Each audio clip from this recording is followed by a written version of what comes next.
Using a mist of synthetic sweat, the corrosion test exposes strings to elements mimicking a human finger. Over time, excess remains strong, while other strings corrode and become damaged. Testing complete.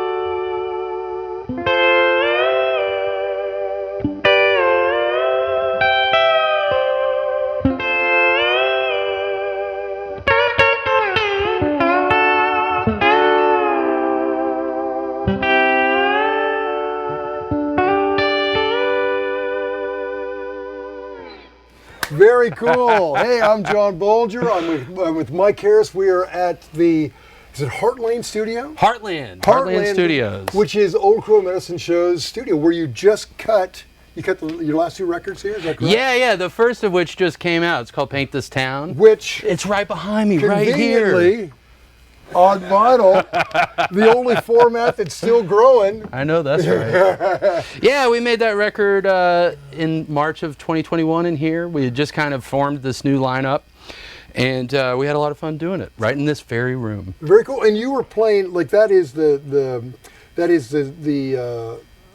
Paint This Town you were playing, right? Yeah, I was just kind of playing, a bit of a theme. But the main hook from that song, the titular track, on this guitar. This is a 2012 R7.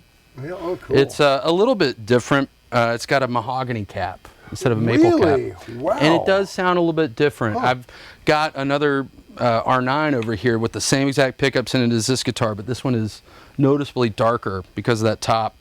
And obviously it's got this big contraption on the back end of it. Tell me about that. This is a Bigsby Palm pedal, and you can see the footprint here looks pretty familiar. It's like the B5 vibrato, but as I understand it, Boomer Castleman made this design for Bigsby in 1968, and guys like I think Johnny Capps used this on the Opry. Jody Payne, who played with Willie Nelson, had a very similar setup that was made by Shot Jackson, but the idea is the same. But those guys kind of did it with fretted left hand playing, and I really only use this with slide, and this is in an open tuning. This is in open E, E, B, E, G sharp, B, E, and the G string, G sharp, bends up a half step, B bends up a whole step. So you're going like pedal steel? Exactly. Yeah, kind of the far left two pedals on a steel. You're all E9 and that's great. Yeah. That's cool. So intonation pops right back. For the most part? Yeah, it definitely does. Yeah. Oh, that's adorable. No, it's not a perfect science. Yeah. At all. And we use a lot of the nut lubricant and put it on the saddles as well. And if that wasn't terrible enough, I had to put it on a dobro as well, which is a whole other can of worms. Perfect. I'm really interested in that mahogany top because I know that at one point Gibson was making some customs. I think originally the custom was a mahogany top, and they went to the way that I was told was like back, in the golden era. Yeah. Just every now and then. Yeah, like what they had. Yeah. Whatever was laying around. I think that kind of got thrown on there, and that was the idea when they made a run of these with mahogany cap. I think they made 25 of them in 2012. Oh, this is one of them. So everything else stock? No, these are Seymour Duncan Pearly Gates pickups. Oh, cool. And I was saying, I've got the same thing in this lovely R9 right here. This is one of the Billy Gibbons Pearly Gates R9s. And we just have to look at that. Oh, yeah. Absolutely. We'll just touch on this. Mr. Murphy knows how to do that top. Oh, wow, man. Golly. Yeah, it's sharp, man. This one's in open G tuning right now for a couple of songs that we've been doing on the road. Wow, fabulous. Yeah. So Murphy Lab did tweak this one. Yeah. And it's also got the Pearly Gates. Pearly Gates. Yeah, the Seymour Duncans. Boy, they're pretty high output. Yeah. But I like it. God, man, I like it a lot. Grain looks 3D, doesn't it? Yeah, it's really nice. Wow. Okay, I love both of these. Thanks, man. Yeah. Okay, well that is very cool. Mike, that's a cool start. Let's see some more downhill stuff from here. Yeah, absolutely. I love those Les Pauls, so that's great. Sure, man. this is a fun guitar to talk about. This is a 68 Telecaster. This has got fabulous. a Lollar pickup in the neck, and this is an original bridge pickup. It's been rewound. Really nice look to it. Oh yeah. I'm really lucky in my life, John. I got a lot of great friends that play guitars, and this was actually a wedding gift to really? me. Sheesh. My wife doesn't get to benefit from this one as much. But, That's great. it's got all the twang in it. Got that 1 meg cap.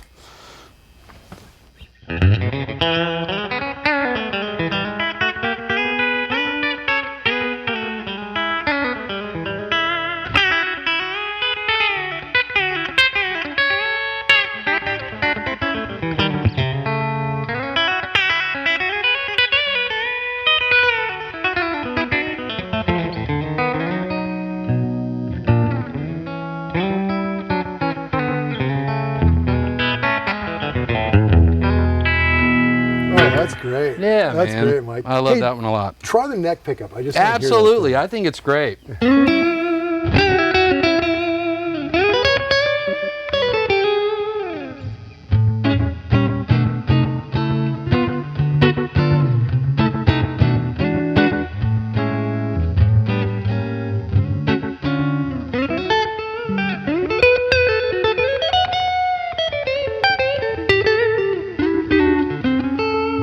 Oh, that's killer, man. So is the bridge original with these?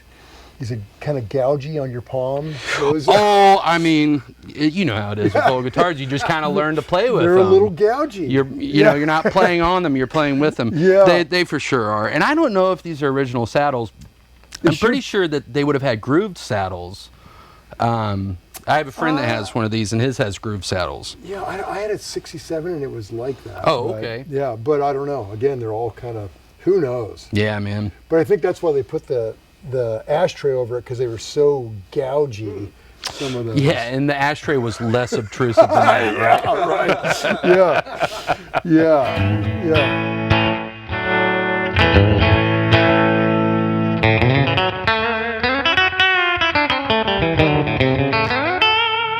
Yeah, No, man. That's great. Okay, fabulous. Love it. We can keep All right, going. Mike, yeah, let's keep this party going. Let's keep this show and tell happening. This is fun. This is a 64 Jaguar. Oh, how great. Yeah, man. This one's got a nice story to it. Yeah,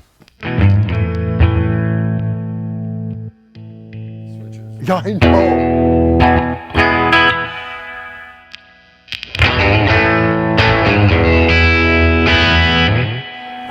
I played with a guy, a notable offset guitar player by the name of Chris Stapleton, and I was on tour with him, and we had one of those days where you kind of go off and go on an adventure, and we went to a guitar store outside of Tampa.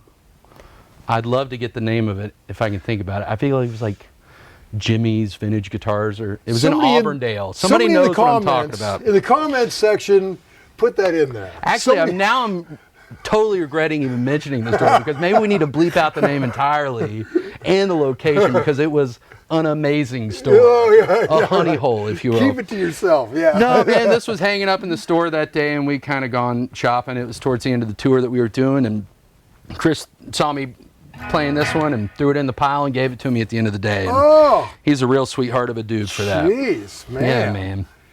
Boy, I mean, the takeaway from that is hang out with Chris Stapleton. Absolutely. He's a good dude. Yeah, no, man, sheesh. this is a very fun guitar. I was very, feel like a very lucky guy, like I said, to have so many nice friends. And Oh, that's great. nothing like a pre-CBS guitar. Oh, You so know, great. original pickups, replaced tuners, replaced bridge. I know we had to replace a very technical part in here called the collet that holds the trim in place. But other than that, pretty original. I kind of like the strip finish look as well. Isn't it funny how they came out with all those crazy finishes, and so many of them in the 70s, were stripped down because I people know. were like, There's no telling what color this one was. I think I saw like some yellow under the pickguard Yeah. one time, but whatever, it's cool. Looks right great now, now. man. Yeah, love it. yeah, man. This one doesn't really travel This one stays at home. Sure. But it's a great studio tool. Yeah, I yeah. love the neck pickup the most.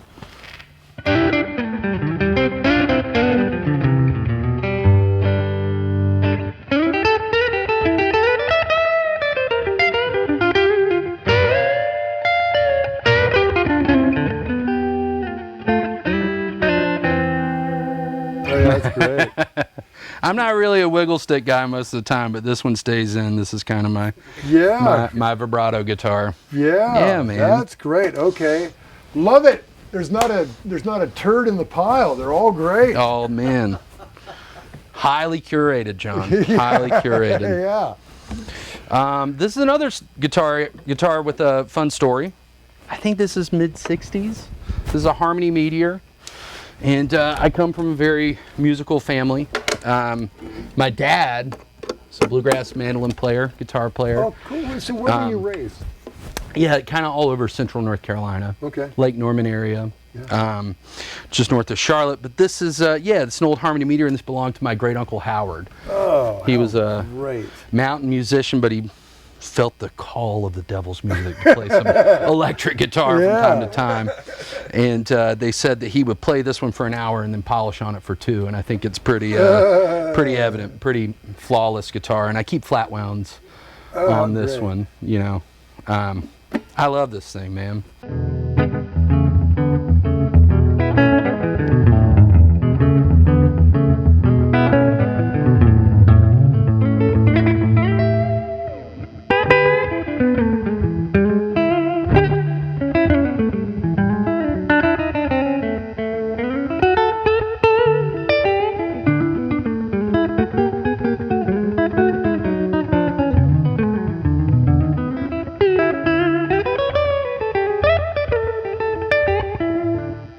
Oh, that's great. Okay, so It's flat cool, man. wounds on this, and what strings are you running in general?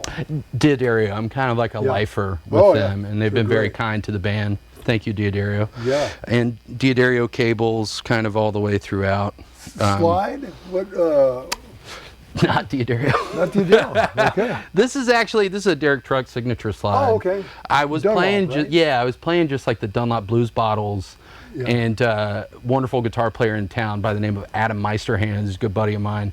We were having like a guitar pull hang the other day, and he was like, "You gotta try the Derek slide." I brought one. Try it. It's better than the blues bottle. And I was like, "There's no way, man. They're made in the same place, but it's a little bit warmer. It's a little bit nicer, a little bit closer to that old school glass sound." Yeah. And I like it a lot. That's kind of become the main one. Okay. Yeah, man. So Diodario for almost everything. Almost everything. Almost everything. Wonderful people. Hey, show us one more cool guitar, or Absolutely. whatever. Well, then we'll get into acoustics and stuff like that. Oh, But I wanna- okay. But you have a couple more cool electrics. Yeah, absolutely. Where dealer's choice, whatever you like. Okay. Well, I would talk about this one. The baritone that's over here is quick and easy. I would just say, if you're a guitar player, buy a baritone. You can get them for $300. And guess what? Yeah. I have played that on almost like every record I've made in the past 5 or 6 years. Oh, then we got to show. Well, yeah, maybe we got do. after all that. It's a very simple guitar. Yeah, I mean, after it's a all Dan that. Electro made in Korea baritone, and I don't really travel with it, but it's just the best studio tool. Yeah. You spend more than $300 on pedals, guys. I know you do. Spend $300 on an old Dan Electro baritone. If you can afford it, get a Jerry Jones. Yeah.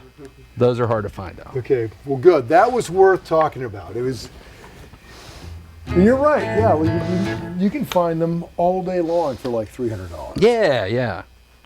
This is a Fender Masterbuilt guitar. Oh, cool. It's made by Greg Fessler. This is kind of like 62 specs. Yeah. And I changed out the saddles on here. This was actually another gift guitar by my friend Dave Cobb. Oh, yeah. Dave gave this to me a few years back. Great guy. I was playing with my friend Brent Cobb, Dave's distant cousin, and Dave gifted me this guitar when I started playing with him. Yeah. It's been a great guitar. Yeah. This is kind of fabulous. becoming the new main travel telly on the road with Sure. Old Crow. I love traveling with the 68. The 68 doesn't love traveling with me as much. Yeah, a little bit of a liability. Yeah, too. yeah, and it just, the setup seems to kind of jump around a little bit, and I just would rather have a little bit more stability, and these newer guitars seem to have it. Yeah. But it's a great guitar. Stock pickups, rosewood board. Never had a rosewood board telly before this one, and I love it. Yeah. It's great. Yeah, man. Well, let's just do a quick taste test. Sure. Let's hear. We heard the other one. Now we're going to compare the vintage with the.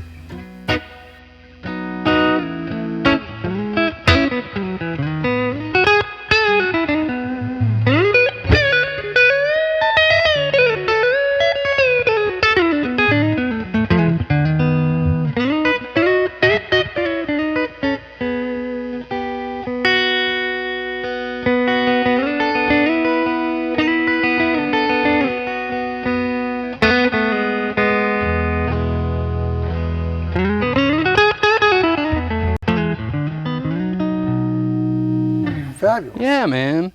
I like that one a lot. It's got Glendale saddles on there. This one also, this had grooved saddles on it before, but I seem to vibe more with the smooth saddles. Yeah. Brass Yeah. saddles. With that, yeah, and it matches the paint. Sure enough. Okay, that's great. Now let's talk about you've got mandolins, you got banjos, you got dobras, Yeah. you got acoustics. It's not okay to play only one thing in this band, I can tell you that much. No, let's hear some of this. We got to play a lot of stuff in this band. I would talk about this Collings mandolin first. Yeah, sure. And this is an instrument that I'm lucky enough to get to play on stage, but kind of everybody plays this on stage. That's cool. When I joined this band, Ketch Secor told me, in this band, we kind of have a principle that is from song to song, we pass left. All right. Like if you can play banjo on this song, you're probably not going to play it on the next song. So some of these instruments get shared between everybody. This is one of them. This is a lovely instrument. It's a Collings MF. It's just satin finish F-style mandolin. But we're talking about these modern instruments that travel better than older ones. And this totally lives up to that. We've loved having this one out. I'm not sure which pickup's in here. I think we have a K&K pickup. In this, but I don't want to get that wrong. It's either that or a Fishman. So when you're passing instruments, how does that work in your mix? If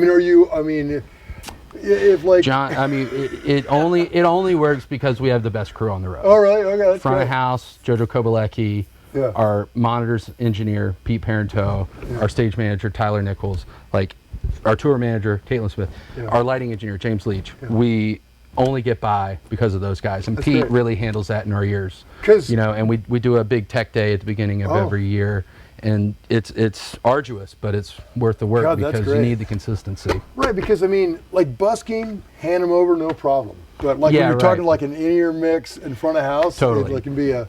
And I imagine you play way differently than your band mates. Absolutely, but we work with what we have. Yeah. Not everything is going to be totally perfect all the time. But we're able to go song to song. We know who's going to play what on which. Yeah. And that's cool. I love that. I probably have the mandolin a little bit hotter in my mix on the songs that I play on. Yeah, sure. Yeah. Turn him down.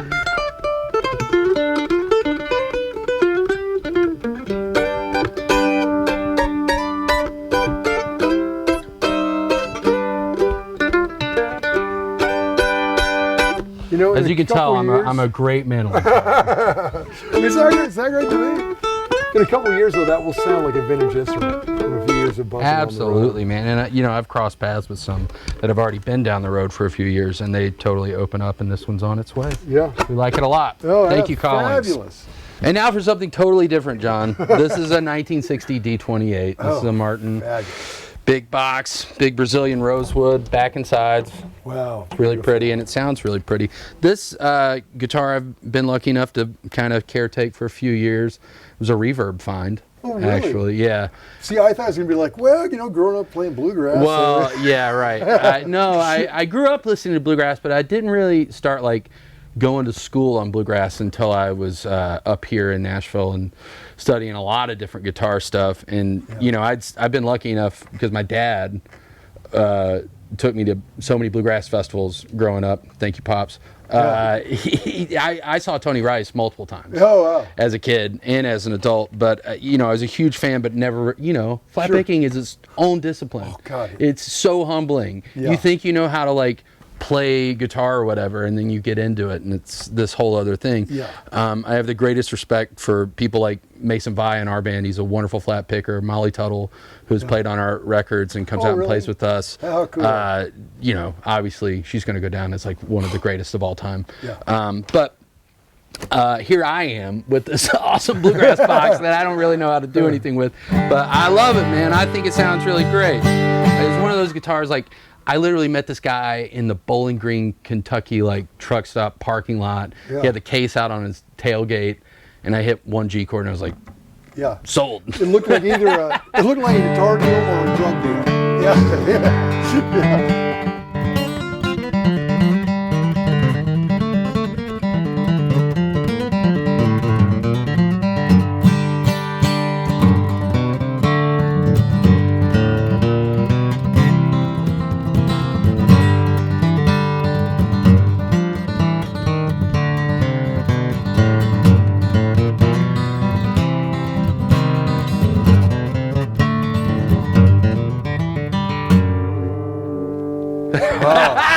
All the way to the end. That sounds great. I love it, man. I think it's really special. And Mason played this one all over Paint This Town. Oh, cool. The new record. I think this was kind of our main acoustic box on that one. I played acoustic on a few songs, and I'm sure I played this one. But this one, he really favored a lot. Yeah, I can see why. Wait, what picks do you use? I'm kind of, you know, situation depending. You can probably see on my little table over here, there's a few of them. This is a blue chip in my hand. And I do have, like, you know, the real tortoiseshell stuff at home. Yeah. That stays in the home studio. Also, Charlie Worsham is my new worst friend in the world for getting me turned on to, like, vintage Fender celluloid picks. Yeah, it's a whole dumb thing. But thanks a lot, Charlie. Yeah. No, I mean, like, I like Fender medium triangles a lot. There's something about, like, the flappy pick thing. Yeah. You know? It's kind of like Keith Richards' rhythm on records. It's different than the blue chip thing. Yeah. Blue chip, perfect for flat picking. Yeah. This is more of the rhythm thing. And then for, like, electric, I like these, I think these are called Dunlop Flow picks. They're kind of pointy. Sure. Yeah. Prime tones as well. Those are great. Yeah, there's just so many options now, right? I know, and I can't settle on one. So I just kind of song to song, whatever feels right. Yeah, that's a good way to go. Okay, that Martin's fabulous. Yeah, I love it. Love it. Let's talk about what a great world-class banjo player I am, John. Yeah, let's look at this banjo. Every Rig Rundown's favorite part of the video, the banjo section. No, man, I love the banjo as an instrument. Actually, before I played guitar, you know, growing up in a bluegrass household, this was the instrument I wanted to play the most. But over time, I've come to find out that I am, I don't feel like I'm smart enough for this instrument. But yeah, man, the lovely people at Deering sent this over to us. This is a Sierra model. And Jamie Deering, Jamie Laddie, some of our friends over there would call it their workhorse instrument. And it really does a great job for us on the road because, like we've been talking about, there's this whole pass left mentality on stage.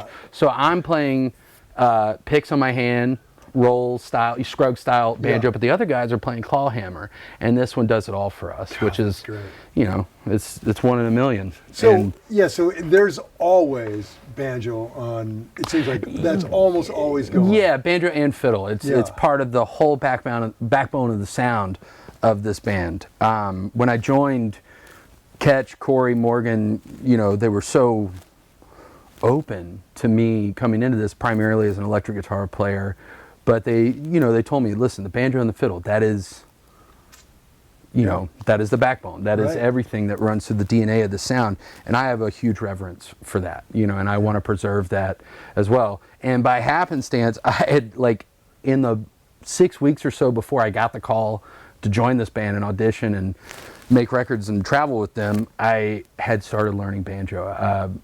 Lovely friend of mine, Winston Marshall, formerly of the band Mumford & Sons, had gifted me one of his signature model banjos. Such a nice guy. And God, that's so perfect. Yeah, man, I can express nothing but graciousness and humility for how lucky I've been to have so many good friends like that guy. And you know, it was such a nice gift. Oh, and it was like your destiny. You're made to be this band. I know, man. It's like one of those things. Yeah, and I just started like kind of figuring out some Scruggs style stuff, and was able to tell those guys when I got the call, yeah, I can play banjo, which is still only kind of true. But you know, I've got a few moves, but.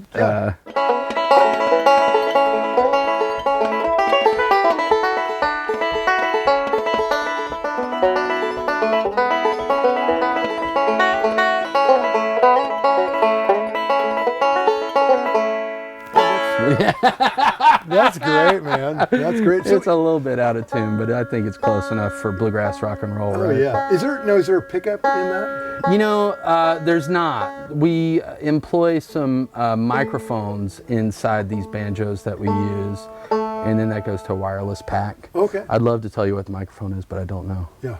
Doesn't matter. Well, doesn't matter. It's just stuff.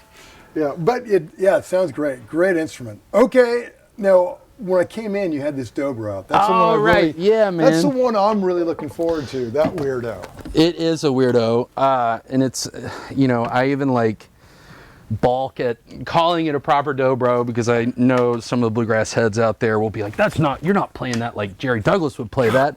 You're playing that like a. Isn't that weird how some bluegrassers are so unforgiving? Well, I'm not gonna even put bluegrassers only in that box. You know, it's just anybody, rock and rollers as well. Yeah, exactly.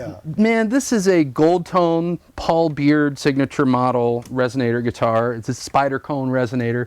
Most of the time when you see somebody pick up a round neck resonator guitar like this one, it's probably a biscuit cone, kind of the national sound. But I do love the more traditional bluegrass Jerry Douglas style sound of resonator, and this one kind of gets me closer to that.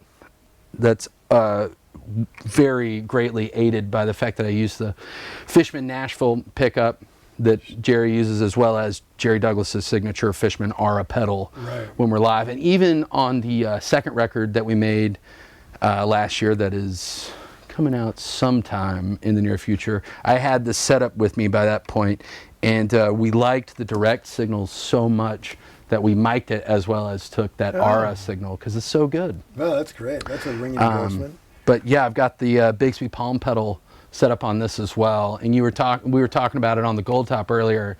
Not a perfect science, and it's even more imperfect on a dobro setup. I talked to my friend, actually the guy that I originally saw employing this kind of technique, Scotty Murray, is also a dobro player, and he had it set up on an SG when I first saw it, and I was intrigued by the way he played it. But when I talked to him about putting it on a dobro, he's like, I don't know, man. You know, it's going to be so out of tune. And listen, it's not perfect, but it does some cool things, you know. It's like the Franklin Pedalboard. Yeah. You familiar with that? Sure, yes. Not a whole lot of them out there, and it kind of gets close to that sound. Oh, cool. But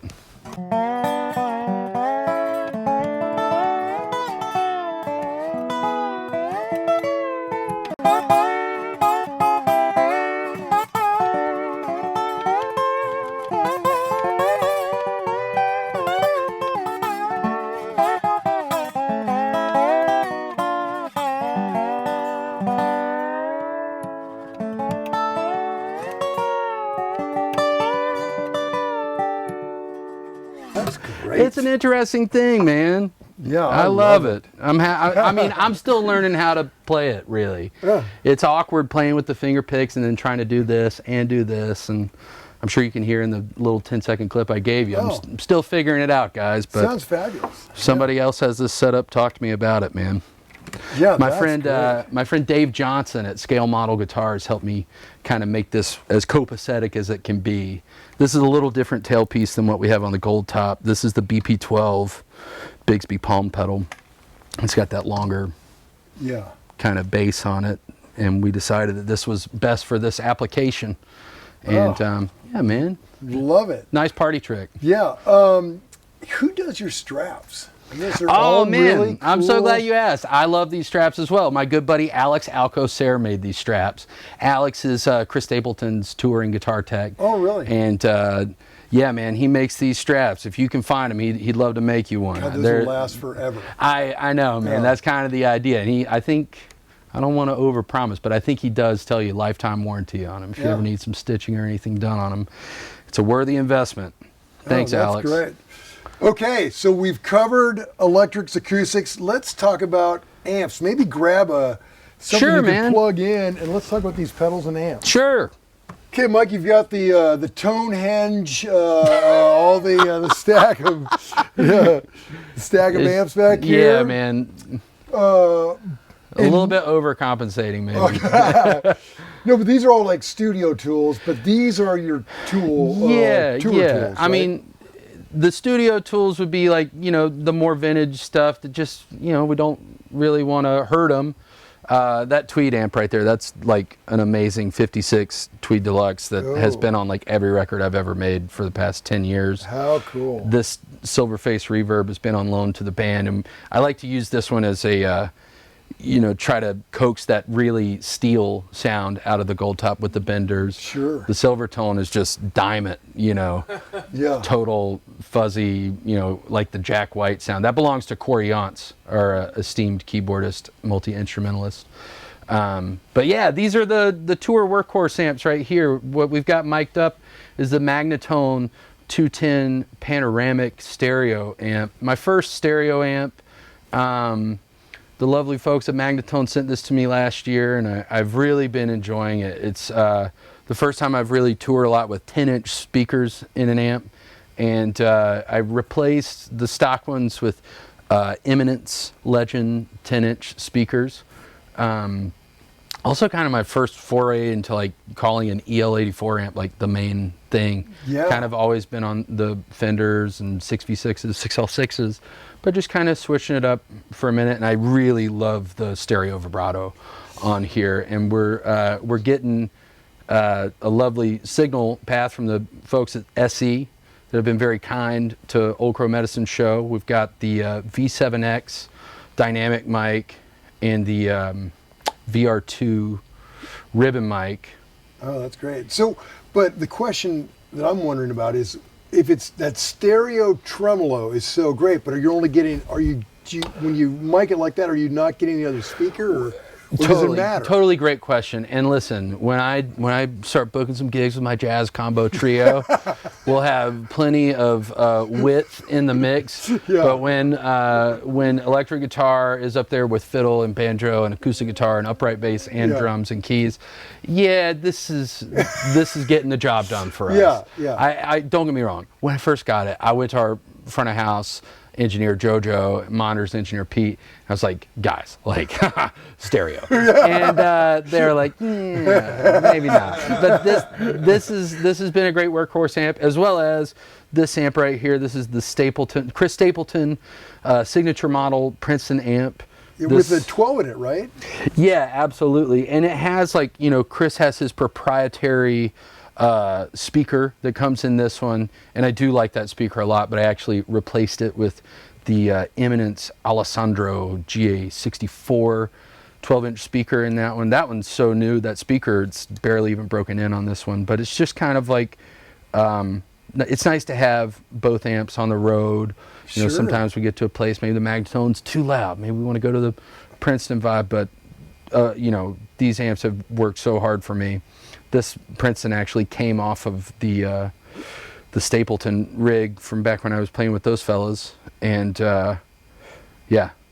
served me well. That one's definitely on the Paint This Town record as well. Oh, that's great. Yeah. Okay, so those are the main road amps. Then let's segue into your pretty modest board, really. Oh man, it feels like a spaceship to me, to be honest. I know it's not like as big as some of the other guys. But I think you can tell pretty quickly from taking a look at this board, like anything with more than 3 or 4 knobs or a USB cable input is just above my pay grade. Yeah. I think I'm just behind the curve of guys that understand how to use stuff like that. So it's all pretty analog-y, simple for the most part. The board starts and ends with an XTS interface. Did those guys put it together? Actually, no. I spread the love around town to all my buddies. So Barry at XTS, great friend of me. Please go see those guys. They have tons of solutions for problems you didn't even know you had. Yeah. And that interface is one of them. It's set up in case I want to do, like something I like to do sometimes is have an amp that has pedals, and then have an amp that is receiving no pedals. Sure. Kind of a wet dry. Yeah. And I can do that with this interface really easily. But it's not set up for that right now. We just got the one amp on. From there, it goes to the pedal titled the Fancy Boy. Yeah. Kind of what is the Fancy Boy? Yeah, so glad you asked. It was given that moniker by my friend Evan Bird, formerly of the band Diarrhea Planet. Oh yeah. Full-on guitar assault band. Greatest band name ever. Greatest band ever. And yeah, man, honestly, it's a clone. It's an early one. My friend Brett Moore, who plays guitar in the Wild Feathers, found this pedal on the gear page back in the day, and he used it for a while, and then I caught him on a good day and he sold it to me. That was probably like 14 years ago, and it's been on almost every board I've had since. Yeah. It's kind of an always on pedal during the show. That classic kind of clon configuration, gain basically off, volume around noon, tone around noon, and it does that thing really well. It's nice to have it in such a small footprint. There's obviously other options out there. I have the Archer as well, and I love that pedal. Yeah, that's great. This one's just on this board for now. From there, it goes to the Origin Effects Cali 76 Compact. I'd love to be good enough to understand how to make the extra 3 knobs on the deluxe model work to my advantage, but I think the simplicity is better on this one. Sure. And that comes into play really only with the gold top, with the slide. I turn that on, kind of the mentality there was like added sustain. Right. Not quite the full-blown like Lil George, like the stacked sound, but yeah, just endless sustain. And when the Fancy Boy is hitting the Cali, it's a really nice clean sound. And I'm just trying to carve out this, like, it's a Les Paul, but it's also an Emmons pedal steel sound with it. Which and really sounds, that's a really good description of it. And it's interesting you're running the Fancy Boy in front of the... Yeah, and what's happening is then I'm tempering that with this Schnobel tone modded Ernie Ball VP Jr. with the TC Electronic tuner built into it. What was the mod? What do they do to it? Well, they add that tuner right in the middle of it for one, and also, he does buffers if you want them. I can't remember if this one's got buffers. I bought this off of my friend, local guitarist extraordinaire Gideon Boley, but something great that it does have is that lifetime string in it. Right. Oh man, because I love Ernie Ball volume pedals. It's workhorse. It's kind of a through line of everything that I employ on the road. Yeah. But at some point, my Ernie Balls would go down from time to time, and I was always traveling with a backup. But knock on wood, lifetime string, and this one's really held up. I've toured that one and used it in the studio pretty hard for the past 3 years, and that's been great. From the Cali, we go into the Walrus Audio 385, which kind of does the Bell and Howell Filmo sound, Austin Hooks amp sound. Austin, I love you. I want one of those amps. But this gets me kind of close, and that's kind of my highest gain sound for some rockers, Sure.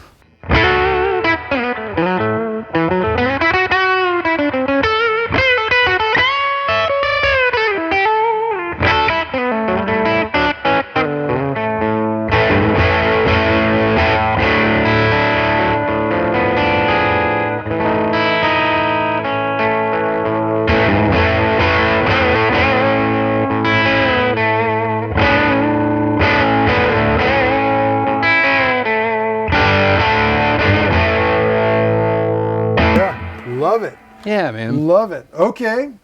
What's next in this in line? The next one is it's called a Demon FX King of Drive. Mr. Mike It looks Para, familiar. we don't. Yeah, it looks familiar. Mr. Mike Para, I owe you an apology. This is it's a King of Tone ripoff, but I promise I'm on the list. I'm anxiously awaiting for my name to come up on a King of Tone. But basically, as soon as I found out that I liked a King of Tone, You couldn't wait. yeah, I couldn't wait. So this is a bit of a placeholder, but I think it sounds great, man. This is kind of I'm really only using the left side of it right now, and it's kind of like a boost. Yeah. But also I will turn that on with the clone for our more rocking slide sound. Yeah. Let's hear a little bit of that. Yeah, thing. sure. Why not? Let me come up with like 3 other licks that I haven't played yet, guys.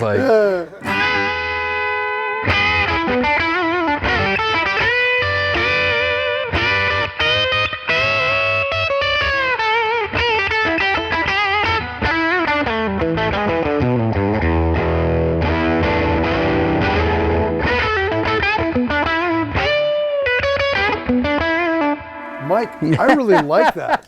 Yeah, That's a- sounds familiar too. Yeah, that's a great drive. And when you get the other one, you can use both sides. Yeah, exactly. Okay. More bang for the buck. Yeah. So what's next? Next would be the micropod. Well, after we've kind of talked about the Schnobel tone volume pedal already, but after that we get kind of into the more modulation and time-based effects side of everything. Sure. Micropod just kind of have the octave up sound turned up a little bit, and here again just to kind of promote harmonics when I'm doing the kind of pedal steel sound. Kind of stole that trick from my good buddy Paul Franklin. He's so good, man. Yeah, when I saw, so yeah, that's an understatement. Yeah. But I saw him using the micropog, and I was like, ooh, Really? yeah. It's funny I 'cause hope I'm- I didn't give away a secret, Yeah, Paul. I'm that sorry is- if I'm yeah. talking out of school. Yeah. That's interesting because whenever I see him, it looks like he's got hardly anything up there. But yeah, I think he's got some stuff. He's got maybe some it's, stuff. maybe it's just studio stuff. Yeah, but I don't know. Who knows? But yeah, amazing. Okay. Yeah, man, that's just for the steel thing. Sure. I've got the Moog MF delay. Oh, cool. Great analog delay pedal. No modulation on this one, but the drive, man, if you are ever building like a small board and you need a pedal to kind of cover 2 basses, that drive knob on there has a ton of headroom. Oh, I remember that. Yeah, I reviewed it and I remember that. Yeah, that's cool. I think it's great. It's just kind of set up as a simple slapback. I'm not really using the headroom on it, but kind of a close. You can hear it. It's right behind there, just like one hit, and just to thicken it up. Right. And when On I've that played in telly, like kind of like smaller outfits before, I love leaving slapback on and just kind of give it some width. Love it. But yeah, with the telly, it's Oh got the man, that's that thing. sound. Yeah, man. Okay. Love that pedal. This is the vibrato and reverb pedal for the Magnatone, and man, we were talking about it earlier, but that vibrato. So great.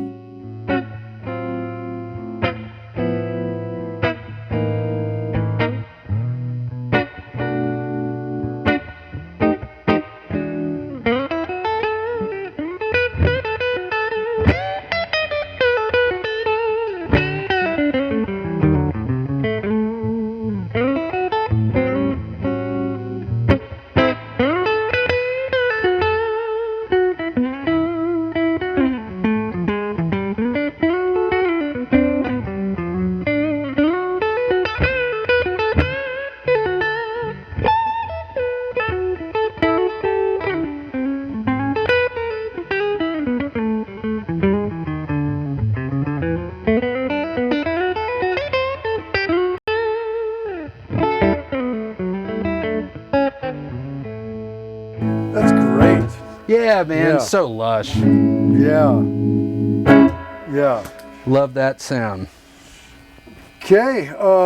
Then it looks like the Phase 90, the Mini? Yeah, the Phase 95, Or the as 95. it were. I wonder what the difference is. I wonder no more, John. I'm here for you. I'm a huge Phase 90 fan. I was playing, as soon as I started playing a lot of country music, when I started playing with my pal Brent Cobb, touring on his record Shine on Rainy Day, where Dave Cobb played all the guitar on that record, and he uses a Phase 90 on it, and I just fell in love with that sound. And so ever since then, every board I've ever put together has got a Phase 90 of sorts. I still love the most basic Phase 90 that you can get. Block font, you don't have to get the script or anything. It's still wonderful. This one just gives me a couple more colors inside an even smaller footprint. So you get the 90 or the 45 sound, which I think four-stage phase or two-stage. Got me. And, yeah, right. Yeah. And then the script, which I think kind of takes out the feedback oscillator, whatever, sound like Bill Nye the Science Guy all of a sudden. It just kind of cleans it up, I think, when you do the script. But I leave the Phase 95 in the most basic, like block font 90 version, because I kind of like the added thing. Oh, yeah. I'll pick up a Telly. Let's do like kind of a Telly phase sound with that. Yeah, that's my favorite go-to weirdo pedal, that Phase 90, or the whatever variety this is.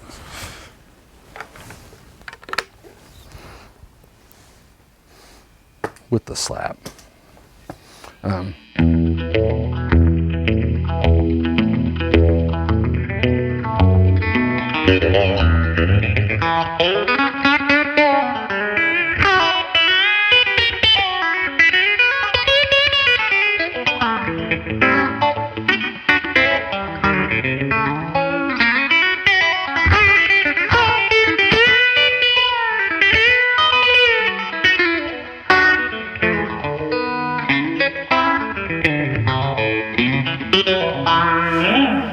So man, great. it's got that thing, man. Love it. It's kind of wailing.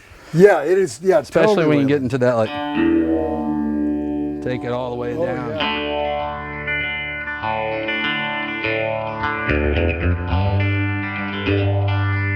If you get it in tune.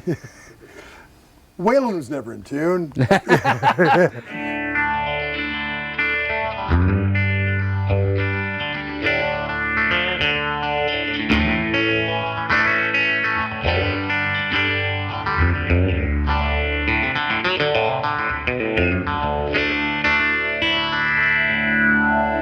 Oh, that's great. Yeah, man. Great. I like that one a lot. I also will pull out a small stone as well. Yeah. They're kind of close. It's just kind of how do you feel that day when you're building that board. Sure, yeah. But yeah, what's laying around? That's great. For this one, the Phase 95 fit.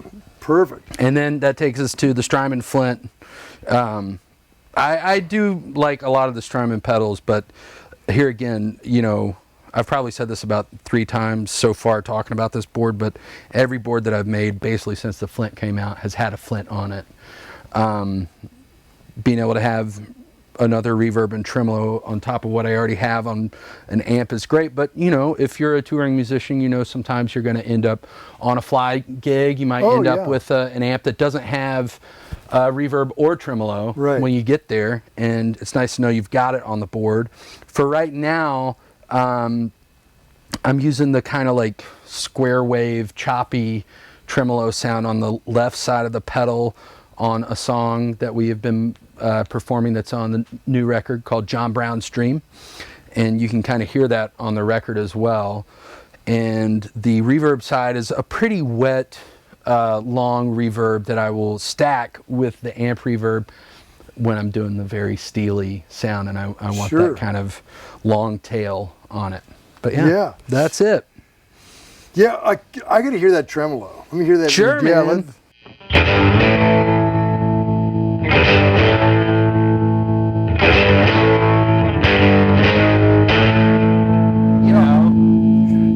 Yeah, perfect. Gigantic. Yeah, man. Choppy. Man, Mike, this has been so much fun. Thanks, John. Yeah, God. Thanks for having me. Well, love your work. Love hearing you play. Great guitar playing. Thanks, man. Great guitars and amps. It's John Bolge. Until next time, check out the new record, Paint This Town. Recorded right here with this stuff. There you go.